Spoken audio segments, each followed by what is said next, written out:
And I think Wilder's going to get absolutely eviscerated in the fight. I think he's going to get smoked to where he's actually never going to be the same again. He took a bad beating the first time around, the second time around. The first time, you know, I thought Fury outpointed him. The second time around, he took a bad beating that usually guys will change a lot of guys in general. So to ask for that kind of beating again, I don't see where he's going. Here's the thing. Wilder doesn't know how to fight going backwards. You're not going to figure out a way to fight going backwards. You're not going to mentally, psychologically change yourself to that point where you're going to, and physically change yourself to that point where you're going to figure out a way to fight this guy going backwards. Fury will back you up. And when Fury's backing you up, he's going to bully you. I don't think Wilder knows how to fight backing up. There's no shot by Fury again. And he's putting a beating on you. And you can't blame white privilege. Yo, Paulie Malignaggi, ex-Showtime boxing commentator, says Wilder will get decimated and eviscerated in the Tyson Fury trilogy rematch. And I want to explore those controversial kind of comments that he made in this video. Stay tuned. What up, Fight World? It's your boy Ego, and I'm back with some more boxing. Make sure you smash the like button. Also, subscribe to my channel. Listen, hit the subscribe button if you like the content. I drop all things boxing, some UFC. This is your one-stop shop for boxing, sweet science, upcoming fights, and there's a lot. You know, we got Pacquiao versus Spence, Wilder versus Fury, which I'm going to talk more about in this video. So if you like that kind of thing, smash the like button and let's keep it moving. Let's get these numbers up. Smash the like button, share the video, hit the bell notification icon so you don't miss a thing. And you know when I go live, when I drop heat like this. So I made a video about this. I told you there would be other videos to follow. And being a man of my word, here we go. Paulie Malignaggi did an interview, exclusive interview, where he said Wilder would be eviscerated by Tyson Fury in the third fight. Sound nonsensical to me. I talked about different elements of his commentary, and I want to like hit on some other things that I didn't in that particular video because I was talking more of a broad scope of what he said. So you guys see the title, it says Paulie Malignaggi predicts another hard night for Deontay Wilder against Tyson Fury, and that's saying it lightly. He had a lot to say. You guys heard the clips at the beginning, and he says, I think Wilder is going to get absolutely eviscerated in this fight. I think he's going to get smoked to where he's never actually going to be the same again because he took a bad beating the second time around. Paulie goes on to say, the first time around, I thought Fury outpointed him. The second time around, he took a bad beating, and that will usually change a lot of guys in general. So it's funny that Paulie says that right off the bat, but he took bad beatings earlier against Cotto and guys like Amir Khan, yet he was still able to come back and do his thing with minimal power and beat guys like Zab Judah, be competitive with Adrian Broner, stuff like that. But when he's given commentary for Deontay Wilder, he's just saying it's hopeless. So it just goes to show you almost a narcissistic personality where he believes, despite his lack of power, that, in my opinion, he believes he's just so much classier a boxer, and he doesn't really rate Wilder's skills. That's how I'm going to interpret that. He goes on to say, if you're going to ask for that type of beating again, I don't see where he's going. Here's the thing. Wilder doesn't know how to fight going backwards. You're not going to figure out a way to fight going backward. You're not going to mentally and physically and psychologically change yourself to the point where you're going to figure it out how to fight this guy going backward. Fury will back you up. Now, ironic statements from Mr. Malignaggi. Now, again, in the first video, I kind of talked about different things. So when he's fighting, and we heard he had tough sparring with Conor McGregor, as you see here, Conor McGregor said he beat him down. These pictures definitely didn't look good. You know, he denied that, said this wasn't the case. But when it comes to Wilder and certain fighters, oftentimes African-American fighters, he said some really disparaging things. He said, basically, you're saying Wilder can't prove. There's just so many flaws to what Paulie Malignaggi is saying. It's incredible. This is the same guy, as you see, who lost to Conor McGregor's sparring partner, and that was Artem Lobov in a bare knuckle fight. And he was supposed to be holding it down for boxing. But in my opinion, so many flaws to what he's saying, because when we're talking about Deontay Wilder, he's speaking almost from a wishful thinking perspective as opposed to reality. We all know Wilder has Thanos power, something Paulie never possessed in his career, right? So to say he has no shot in this rematch and to sound one-sided as he's doing is similar to saying that Tom Brady has no chance to win the Super Bowl or to win a particular game when he has the arm and what he has.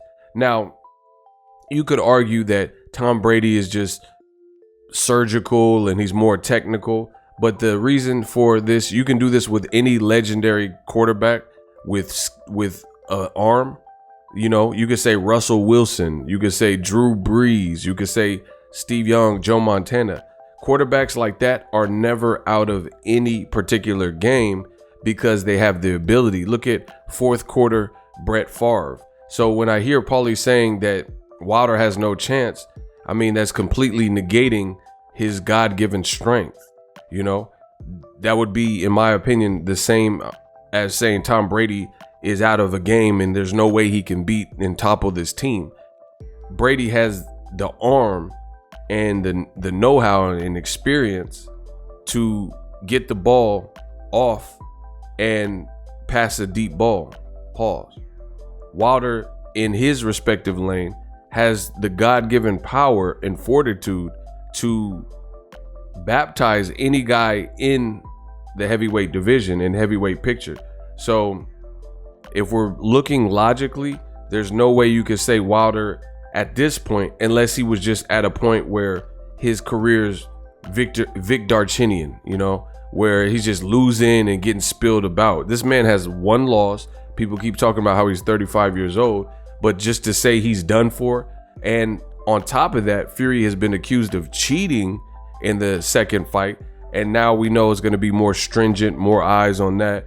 The intense rapping, Wilder's made adjustments to his personal team. So for Paulie to surmise and act like Wilder has no shot at Tyson Fury is laughable. You know, I could keep going on and bury Paulie Malignaggi's comments and how biased and one-sided they are. I don't know if he's still angry because an African-American fighter took his belt and took his girl, as you see here, Adrian Broner with his side piece. He was like, bro, why are you bragging about my side piece? You know, and Adrian Broner made that part of the attraction. He made that part of their beef when he ended up fighting Paulie Malignaggi. But to me, it sounds like Paulie Malignaggi has some serious, deep-rooted animosity towards certain fighters.